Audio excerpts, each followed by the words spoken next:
take a minute to talk about dehydrators so that you feel more comfortable choosing one for yourself and you can understand the principles and why I choose the ones that I do.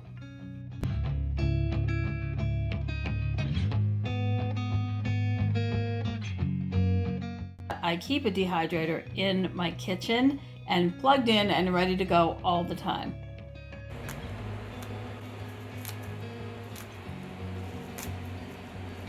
Anyone who's known me for more than a hot minute knows that I am a big tea drinker, and I do my best to grow everything or wild forage everything that I use for tea.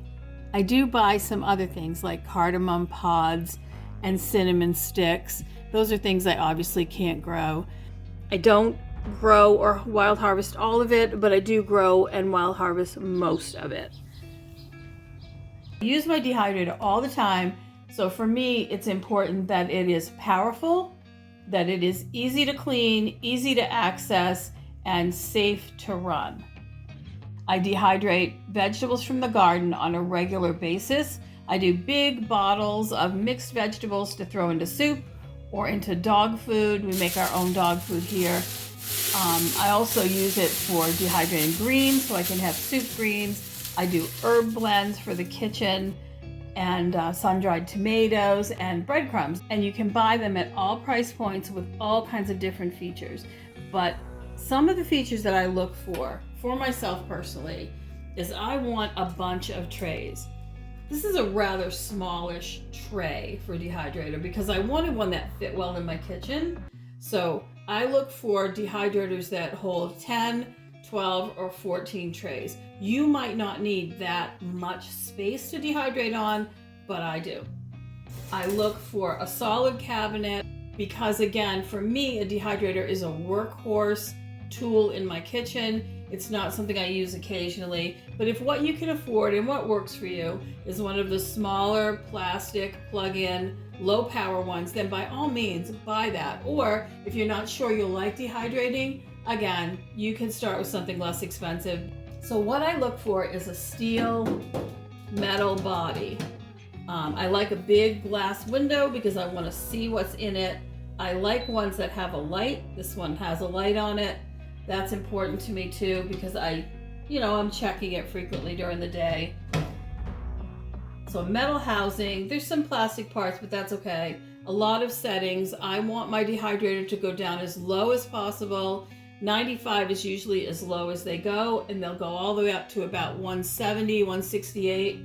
That is the temperature that you would need to do meat products like, beef jerky or fish jerky or whatever. So I try to only use that 95 setting. I really want to dehydrate low and slow because dehydration is warmed air that's forced over whatever product you have in here. And the higher the temperature, the more it cooks the product. And I'm not interested in cooking my herbs or my greens or my vegetables. I just want them dry. So I try to use the lowest temperature, again, low and slow. I'd rather dehydrate for longer than faster and have it damage my product. Different dehydrators come with different accessories. So this is a metal dehydrator rack. I prefer metal. I wouldn't buy one with plastic because I use it so often, the plastic would warp. So I buy a metal screen. You can lay your food right on here, especially if it's bigger pieces, it will dehydrate faster. But I find these more of a pain to clean, so I don't lay food directly on them. I use a mesh silicone cover. You can also find these in plastic. I prefer silicone because this will fit right in my kitchen sink to clean. And I do clean my dehydrator all the time. So that's an important thing for me. But you can find both of those items in plastic. You're always going to find this kind of an item in plastic. It's a tray to make fruit leathers, or if you want to dehydrate liquids. I don't dehydrate liquids, and I don't usually do fruit leathers. Also, there's one of these that sits at the bottom, very bottom of your dehydrator down here to catch anything that falls through. So those are a handy thing to have. But again, I don't do those liquid dehydrating, but you may choose to. And if you do, you'll need that part. In the back of this dehydrator, Because it's tall, this is a taller one. Let me back up so you can see the whole thing. Because this is a taller dehydrator, it has two fans, one at the bottom and one at the top. And then a lot of vent holes to pull air through and push it out. There's vent holes on both sides as well. This is a powerful dehydrator for its small size, and I think that's something we should talk about. The power behind your dehydrator is talked about in wattage, and the wattage ranges quite a bit. For me, because again, I use it all the time, I want things to dry quickly so I can get the next batch going. I look for something bigger, like 900, 1000, 1200 watts of power, but they go quite a bit lower. You can get like 500 or lower. Some of the smaller plastic ones that are the round stackable ones, those have very low wattage too.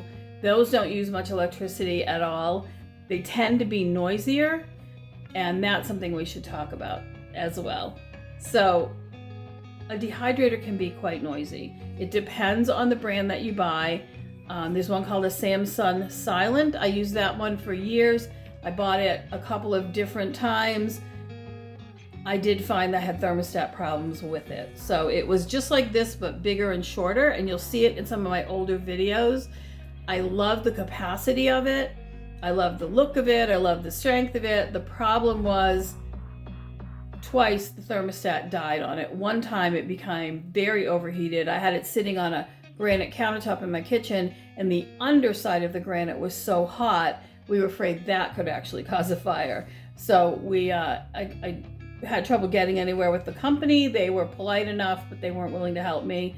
It was the second time I had problems with thermostat problems with that product. So I don't buy that now myself, but the shape of it, the trays, the stainless steel body of it really kind of gave me a love for that particular kind of dehydrator. I just don't buy that brand now myself.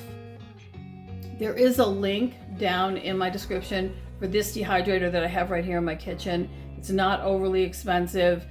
It's been a really good workhorse. The size is perfect for a kitchen, and it has a lot of trays, and you can take out trays and stack them every other tray. They'll dry faster. It also has a strong wattage to it. If you're just starting out buying a smaller dehydrator, or if you very rarely use one, a smaller, inexpensive, stackable one is easier to store, doesn't use a lot of electricity. It does take longer to dehydrate, but that might be perfectly fine for a smaller family, but do expect that to be noisy. This one is so quiet. I'm going to turn it on for you here so you can hear how it's, I gotta set it for you. It's on now. Can you hear that? It's very hard to hear. It's a very, very low hum. It's very quiet.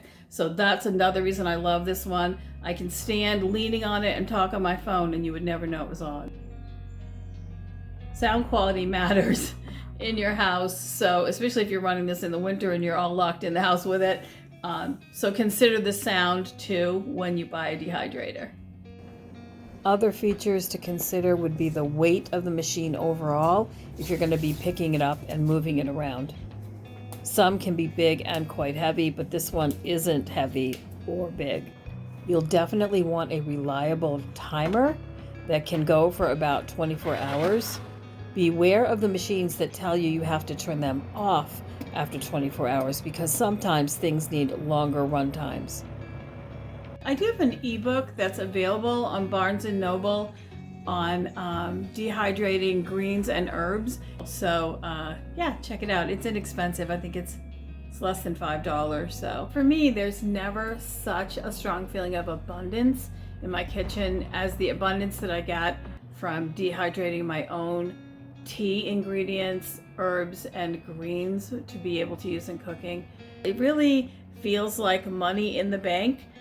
I know it's a whole different kind of green, but it's my favorite kind of green, and everything I grow and produce is organic, so it gives me a great peace of mind for my family and for my friends and neighbors and relatives that I share what I produce with. And I bet it does for you too. Let me know down in the comments if you get that same feeling of satisfaction when you do your own food processing and prepping and storing for your family and friends and relatives. I would really love to hear your take on that too. Well, I hope that helps you if you're beginning your dehydrating journey, to have that little bit of information. If you have any questions or comments or suggestions, please put them below. I answer people's questions, always love to be engaged with my community. You guys are awesome. And if you'd like some more information about dehydrating, check out the video on your screen right here. See you next time.